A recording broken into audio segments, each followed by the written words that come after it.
Hey guys, so today we're going to create a mixed media still life.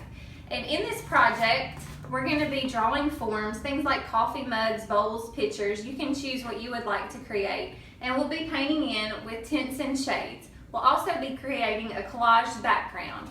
And so that is one example. And here's another. And this one's a little bit larger, and I've added 3 objects in this one. So feel free to get creative with it and add even more objects. And now I'll show you how to get started. The supplies you'll need for today's project are 2 sheets of white paper, a pair of scissors, some paste, and the paste is simply a mixture of glue and water, half glue and half water. And then some old magazines or torn pieces of magazine scraps. And then you'll need either acrylic or tempera paint, and you'll need colored paint, plus you will need black and white to mix your tints and shades today. And so we will start out by drawing forms. And if you are not familiar with a form is simply a 3-dimensional shape or object. And so I'll be drawing just a simple bowl and then a simple mug for my artwork today. And we'll start out, we're basically creating a cylinder, and so we'll start out with a flattened oval and then pull down the sides and create our objects that way. And so to do that, I'm going to take my pencil on my first sheet of paper, and I'm going to draw a taller, thinner type mug. So you can see I'm sketching out my oval, and after you do that, you're going to pull down straight from those corners, and they can come in. Sometimes it helps if you come straight down from the center of your mug and go on and put the base in place where it will be. That way it comes out to be the right size and your curves kind of come in like they should. And so there's the base of my mug, and now I'll just simply come down and connect to that point.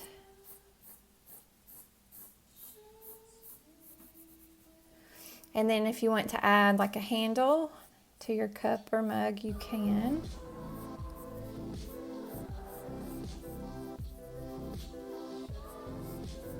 And then you just simply go in and can erase the lines where it connects to make it look like one piece. Okay, so there is my form for the mug, and then I said my other one would be a bowl, and of course this one will be, and I'm going to turn my paper. We're going to cut these out, and so to make the best use of your paper, feel free to turn it a different way to fit more on your paper if you need to. And I want mine to be a wide, kind of low bowl, and so that's why I turned my paper this way. And then we'll repeat that same process. We'll just pull down, and I'm going to go in and get the base right in here.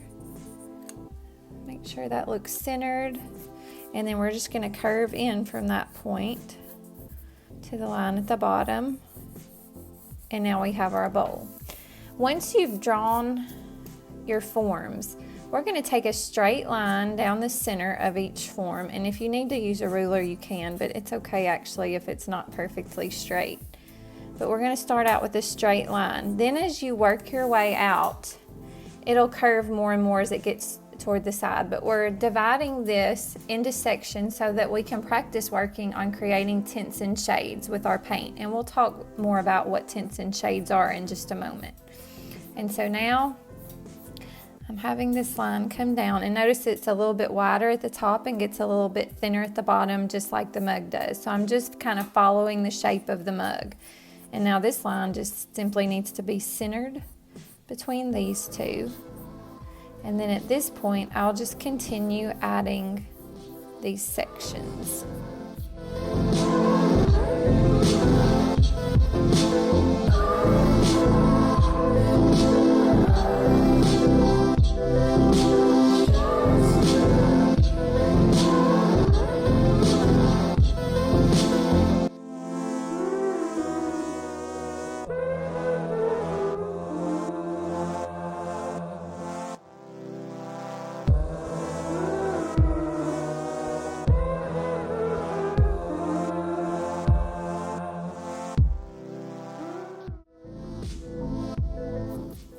Okay, and at this point I'm ready to start with my paint. So now I've got my water and my paints, and I'm going to begin with the true color, which is just the pure color that's on the plate. And I'll start in one of the middle sections. So I am going to begin right here with the truest color of blue. It's actually kind of a blue violet. And we're going to paint this first stripe in.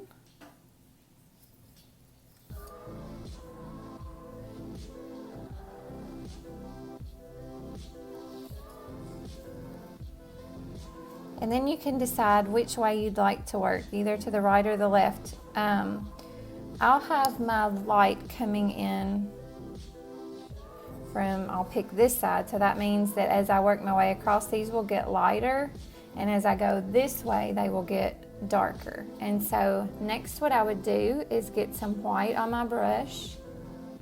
I didn't rinse. I left the blue that I had still in my brush, and so now I'm just adding white to what's already in my brush to create what's called a tint. And if you're not familiar with tints and shades, it shows here, these are your true colors in the middle, and then when you add white, you're creating a tint. When you add black, you're creating a shade. And so that's why I'm saying right now I'm in the middle of creating the tint, or a tint of the blue.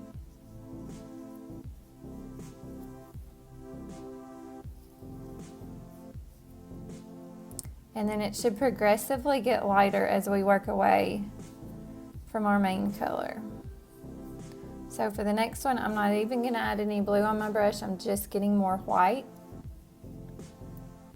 And so it's getting lighter and lighter.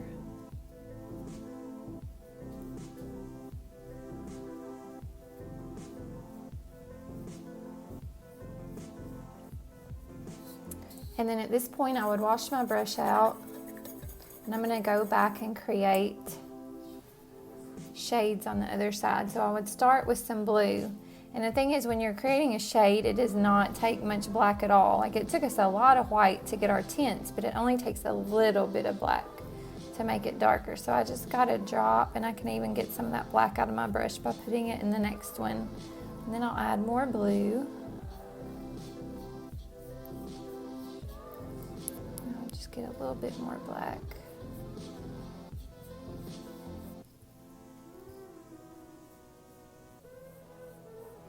But now we can see it's creating a darker shade of our original blue. And then I'm just going to keep adding more black as I work my way across. And then when I go back to the handle, you can kind of decide which way you would like to do that.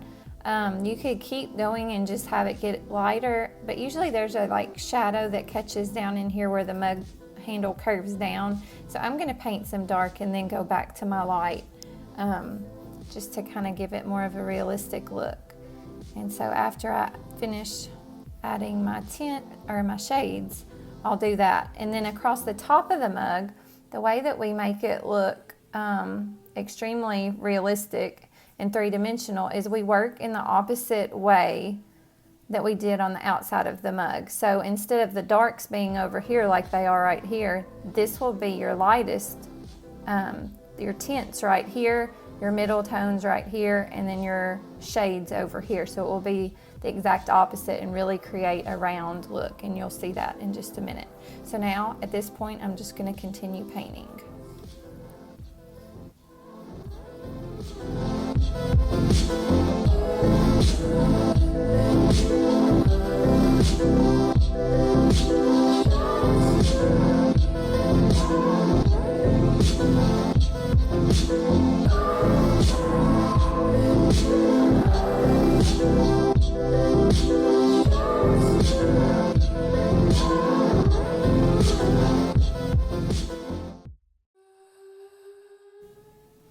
Okay, so now that we have finished painting our forms, you can see how it creates a rounded effect because we have the dark going to light here, but then on the inside of our forms, it goes the opposite direction, which really gives it that three-dimensional look.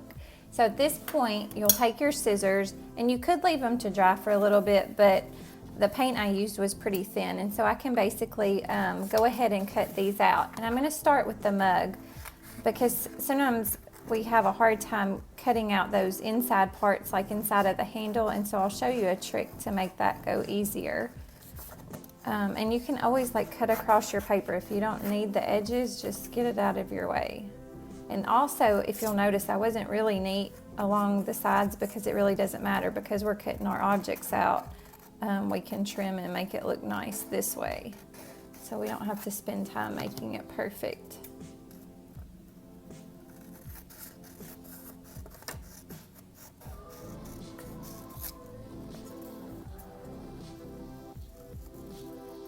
Okay, so cut this little piece out. And then what we're going to do to cut out the center of the handle is we're actually going to pinch our paper just like this and take our scissors and make just a teeny tiny cut like that. Makes a little gap where we can slide our scissors in, and then we're able to cut neatly around the sides. And remember, you don't have to turn and cut out the whole shape. You can cut pieces.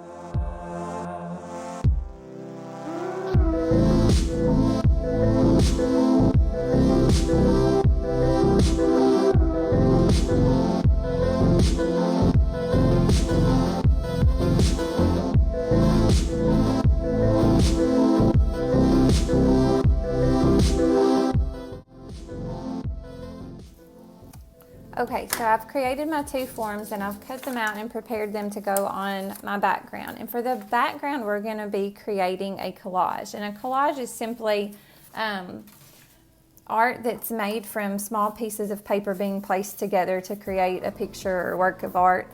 And so we won't need these now, so we'll just lay those to the side. And that's why I have my torn magazine pieces is for my background collage. And I've done black and white simply for the fact that I want my picture to have contrast. And contrast is just the difference between two things. It can be the difference between colors, the difference in size. And so I thought the black and white would be a good contrast to the bright colors I used on my forms. And I am going to draw just a basic like horizon line across my page to divide like a tabletop from the wall behind it or from the background behind it. And then I've created a paste solution out of half glue and half water, like I said earlier. And the quickest way to do this is to apply an area of paste onto your paper.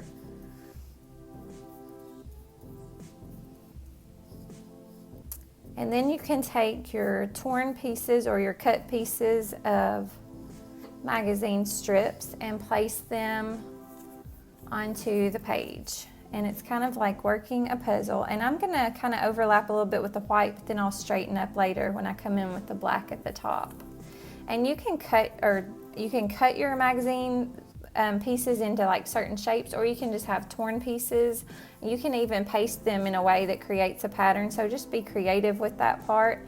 But I'm simply pressing them into the paste, and your fingers will get a little bit messy. But it is washable glue, so it'll come right off. And then if you have any corners that stick up, just apply some paste and press it down. And so now I will just finish collaging the background for my picture at this point.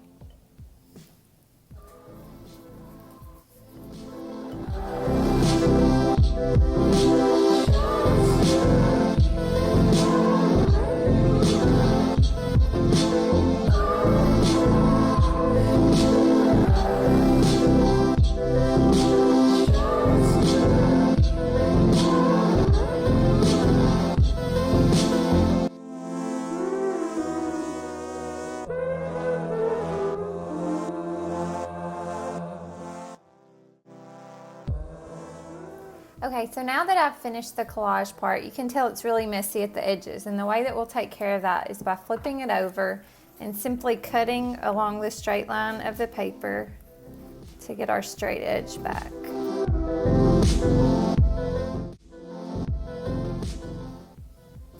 Okay, so now I've trimmed all the excess off the edges and we're back to having our nice clean piece of paper. And so now it's time to figure out your composition, and that is like your placement of objects of what looks the most interesting. And I could just sit it like that, but I can also like play around with my design and decide if I want to overlap the mug. Do I want it in the front or the back? And remember, if you place it lower on your paper, it's closer to you, and if it's higher up, it would be further away. But we definitely do want the base to be on the white part of the paper so that it appears as though it's sitting on a table or a countertop. And I think I will place mine a little offset to the side, and I'll overlap the mug and the bowl. And so I think I actually like that lower. Okay, so this will be my placement. And then all we have to do is apply that same paste to the back, which will serve as our glue.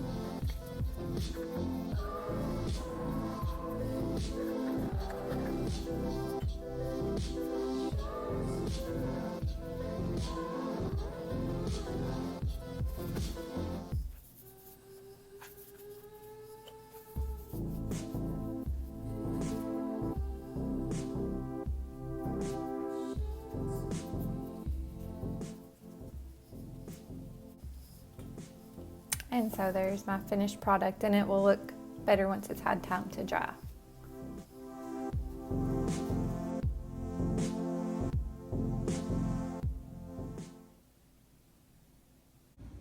I can't wait to see what you've included in your still life. Please share it with me on social media, Samantha Wood Art. The links are in the descriptions below. Please give us a thumbs up and subscribe for more creative content. Thanks.